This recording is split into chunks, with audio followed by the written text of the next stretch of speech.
Distortion. Ambient temperature. -04.57 degrees. Local time is 24:21:34 GST. All systems nominal. Formation change to V-form. Group fire engaged. Hey guys, welcome back to Let's Play Mechwarrior 2. This is the 15th Jade Falcon mission, Bronze Anvil. You can see we need to get moving pretty fast right at the start here. Your drop position comes under attack by quite a lot of wolf tanks, and there's also some VTOLs. And they are armed, the tanks are armed with Gauss rifles, which will do quite a lot of damage to you, and because they are so long range, they can start hitting you from pretty much anywhere. So you want to get out and get moving as fast as possible. One interesting thing about tanks in Mechwarrior 2 is they seem to be effectively exactly the same as mechs, just shaped differently.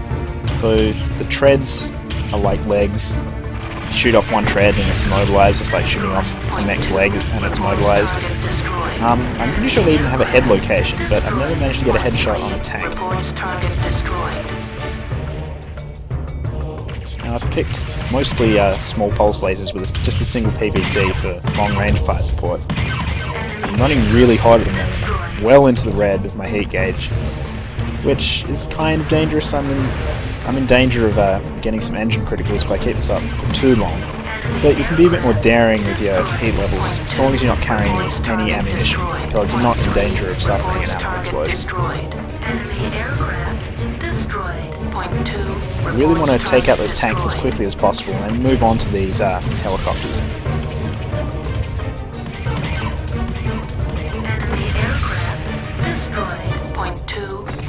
Target destroyed.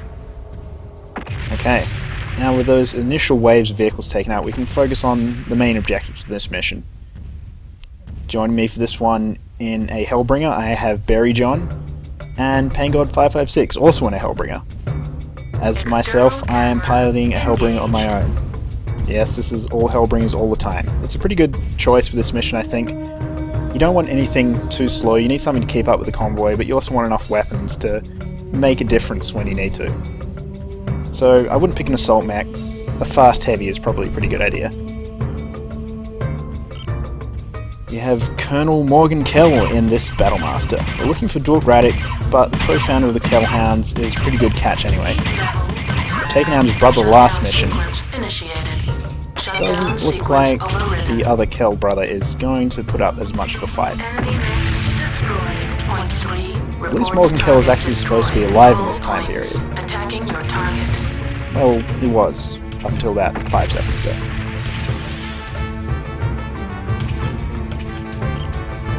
That would be Galaxy Commander Will Raddick. This is the guy we're looking for.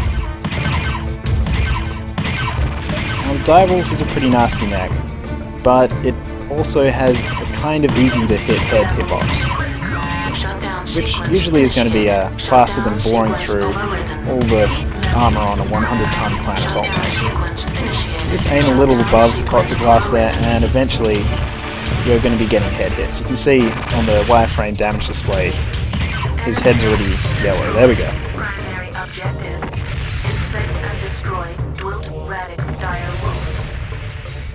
Successful. Point 2 reports target destroyed. Point 2 reporting task complete. Point 3 reports target destroyed. Point 3 reporting task complete. It is a pretty fast way to take out a Direwolf, but it does require you to be in front of him, so you know, within his firing arc as well. And if you're in a lighter mech, I like to attack from behind where you can't be retaliated against. Obviously that would preclude getting headshots. But in this case where I have two star mates to lend me a hand and run interference, it works pretty well. We just need to catch up with the convoy now. This is the reason you don't want a slow mech. We do need to identify all the staff vehicles before we take out the convoy.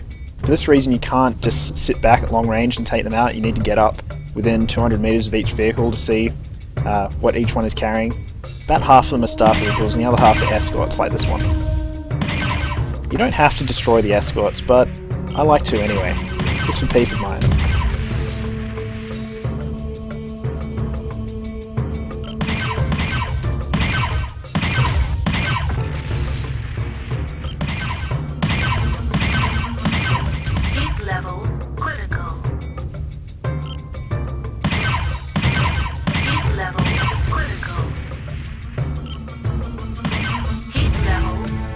take too long the first part of this mission, you take too long to take out the tanks, the helicopters, and the 2 assault mechs, this convoy can get away from you, and you do have to run to catch up with it. But as long as you don't get too bogged down, it doesn't move that fast. There are a few more mechs up near the dropship.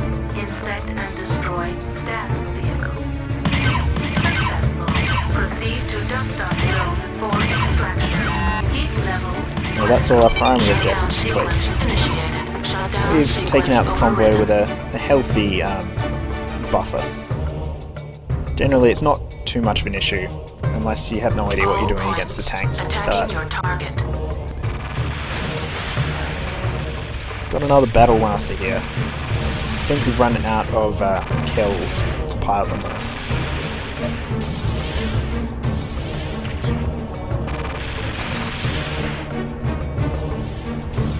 We really don't face much mech opposition in this mission, just 2 battle masters, the direwolf and this Jenna, which by this point in the game is pretty minor. You shouldn't have any trouble taking them out. The tanks are actually surprisingly dangerous.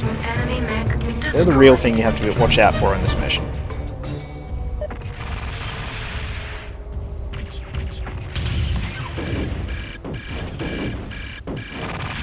Once you've taken out the Battle Master's PPC, it becomes much less of a threat.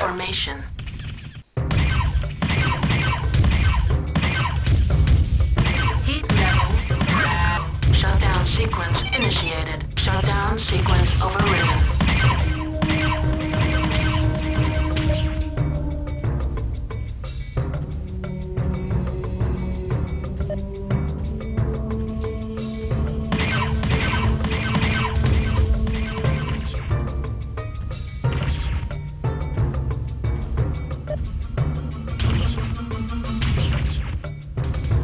This is usually why I try and go for leg kills on the heavier mechs, and see just how much abuse the torso locations of this Battlemaster are taking, compared to how easily Morgan Kell's Battlemaster went down.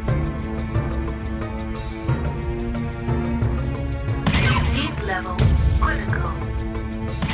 Enemy mech destroyed. Secondary objective successful.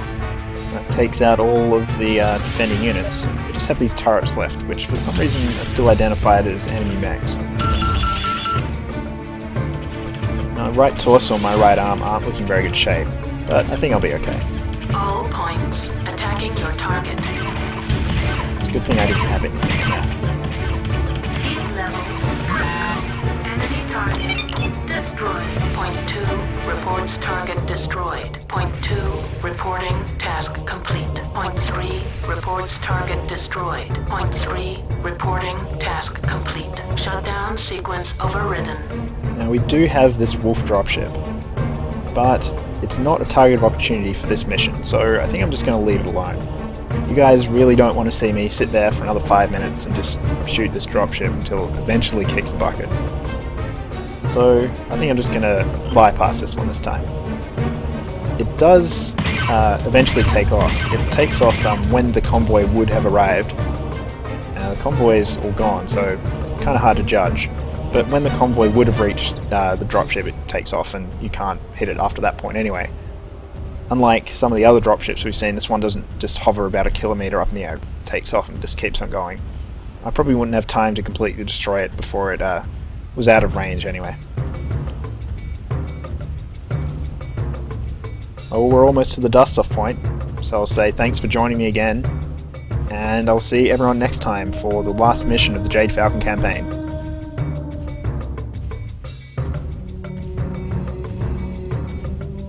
Nav row reached. Mission successful.